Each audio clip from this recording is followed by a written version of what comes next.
In the beginning, the Primordials waged war across existence, a series of cosmic clashes that birthed the universe. Boom! Now that's what I call a big bang! From Ceto's death, the oceans would flow. From Uranus's strikes, the stars were spawned, and so forth. Thus, the world itself was born from violence. Starting the whole messy cycle, Uranus was overthrown by his Titan son, Kronos, who was overthrown by his Olympian son, Zeus, who battled his own son, Kratos. As a classic bastard child of Zeus, Kratos was left among Spartan mortals, far exceeding all among him. He became a fierce warrior, winning many a battle, until finally cornered by ruthless barbarians. Ares, destroy these guys who are kicking my ass, and my life is yours. A deal was made, and Kratos was joined at the bone with the Blades of Chaos, a set of chain swords and basically a badass whirlwind of flame and steel. But Ares had a scheme.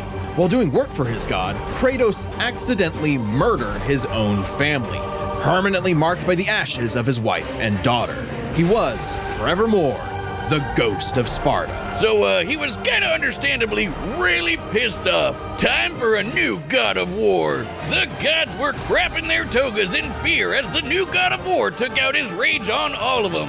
And got some new gear out of it too. With Poseidon's trident and Icarus's wings, Kratos dominated both sea and sky. He also has a tendency to carry powerful severed heads, like Medusa's. And the claws of Hades could steal souls, even the soul of Hades himself. Should have thought that one through, man. Neither Perseus or Hercules were a match for Kratos, nor was Helios, the sun god capable of moving stars and spreading light across the entire underworld. He fought Atlas, the Titan of Strength, who broke the load-bearing pillar of the universe. So Kratos forced him to hold up the cosmos on his own instead. And he could do it with just one hand, according to the novelization. Even his grandpappy Kronos failed to stop him.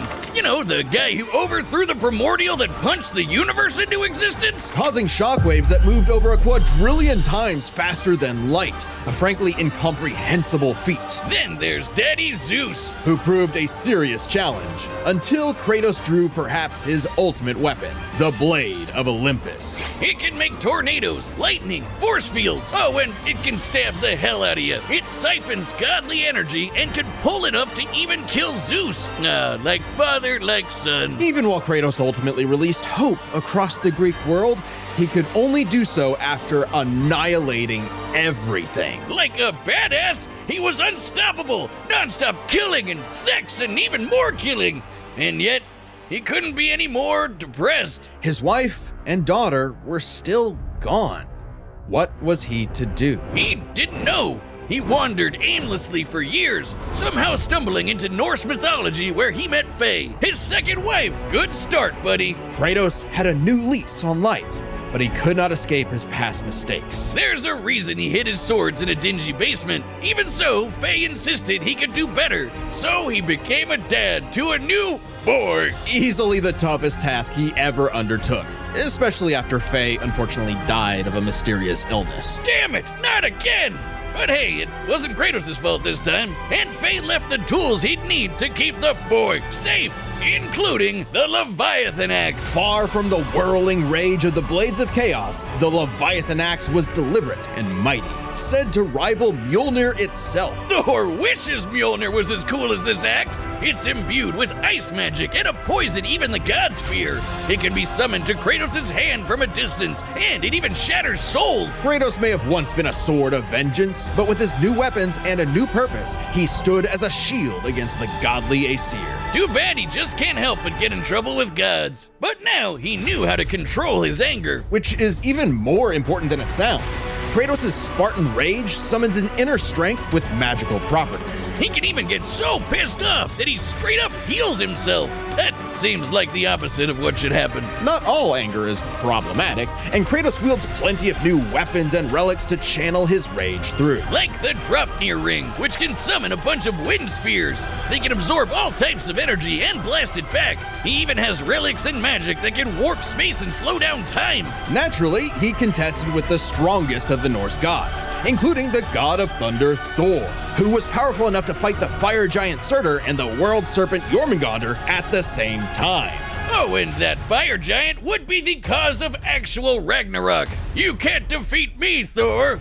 I know, but he can. Well, not exactly. Freyr, the rain god, held off Ragnarok for a considerable time on his own, and the sheer power of Ragnarok shook Yggdrasil down to its very roots. That's the World Tree, which is like a literal tree that connects the whole universe. According to Freya, the tree's very existence supports all of creation among its boughs. Every strand transcending time, transcending space. Everything comes back to the tree. So it's kinda like Kratos lives in a really, really, really big treehouse. In his quest to free the Norse world, Kratos reclaimed old weapons by reckoning with his past sins, even taking up the Blade of Olympus once again. Even better, he actually got to be a decent dad. And now the boy is a man and also a bear. Kratos made a lifetime of mistakes, but this future would be different. He'd be more than he was in the past, not just a god of war, but a leader, a father, and a defender, a god of hope.